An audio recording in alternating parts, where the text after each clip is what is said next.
One of the things that I will admit I'm probably most proud of Dow is the work that we did on what we're calling this total reward. We did a total rewards assessment.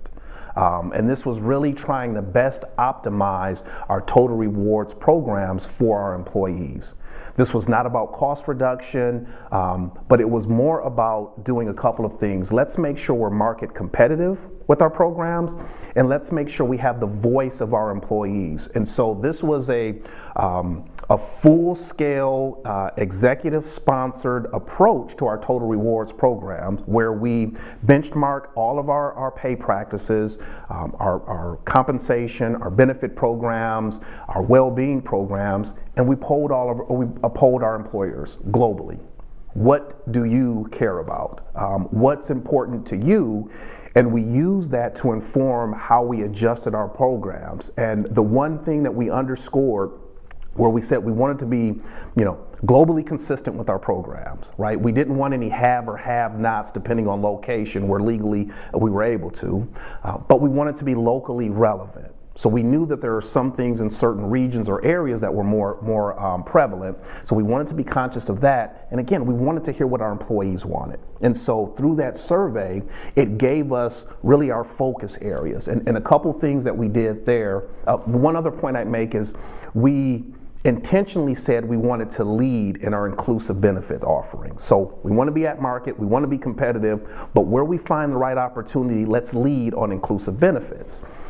What we found from that is we had quote unquote retired our ESPP, our employee stock purchase program.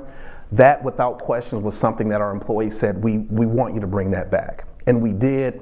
And we did it globally. We've got 99% of our employee population that is covered under our ESPP program. Very, very proud of that. The other two areas that I'll mention is around our paid time off program. What we did there was, this is where we kind of looked across globally for what is the typical time off for parental leave.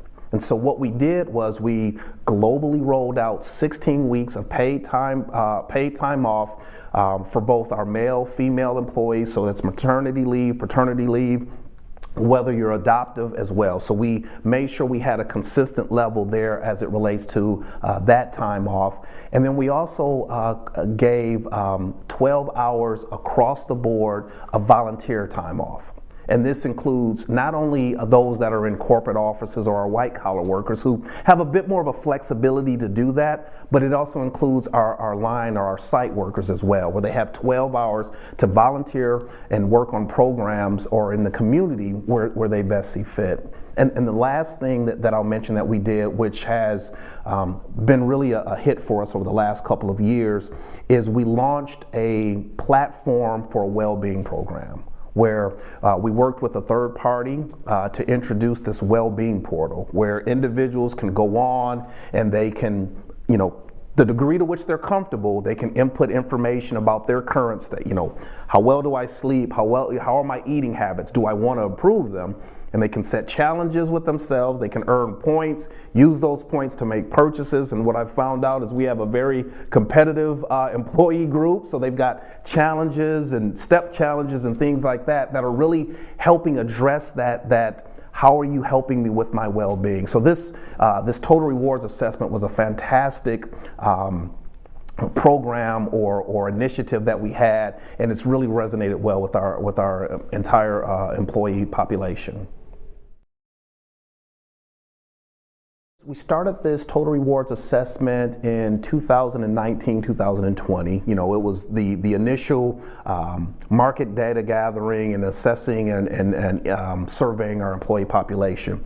So with our ESPP program, we have well above 30% participation in that program, which is above what you would see in many industries for participation in their ESPP program. For the well-being portal that we have right now, we're at about 80% utilization of that. So not just, hey, I logged in, but they're actively using it, which is giving us the sign that not only are they signing up for it, but they are engaging in their own well-being journeys. And so those are really, evidence that these programs are resonating for them, and they're addressing their immediate needs. And it really it's a good foundation to be on so that we can continue to make sure we have engagement on these existing ones, which from their participation shows we're on the right path, but we don't want to take our foot off the gas. We want to make sure we're monitoring these programs to make sure we keep that utilization up, but we have our eye to the market. What else is there? What else is out there so that we can make sure we're staying current with our programs and what we're doing with this ever-evolving workforce. The challenge was a couple, right? It was getting that recognition that this isn't a button that we can push. Right, and I think so. It's recognizing that this is a journey, and I know that's a term that is used so often that I think maybe many don't really apply. But it was true in this case.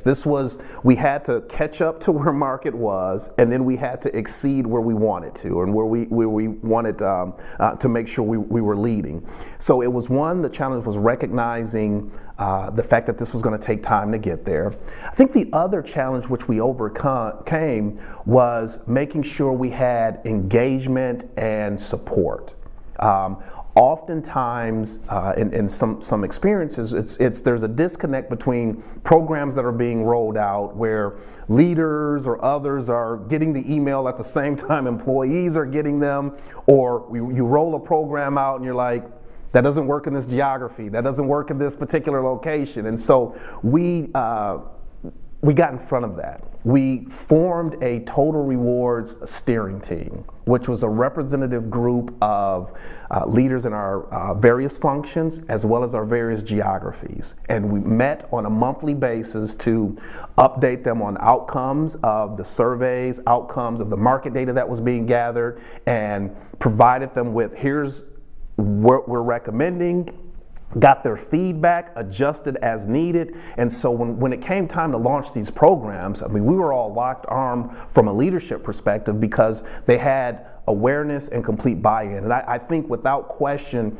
that is oftentimes missed. There's the excitement of, this is the new trend, I think we can do it, our systems can support it, let's roll it out. And then there's just this windfall of what are we doing? Why are we doing this?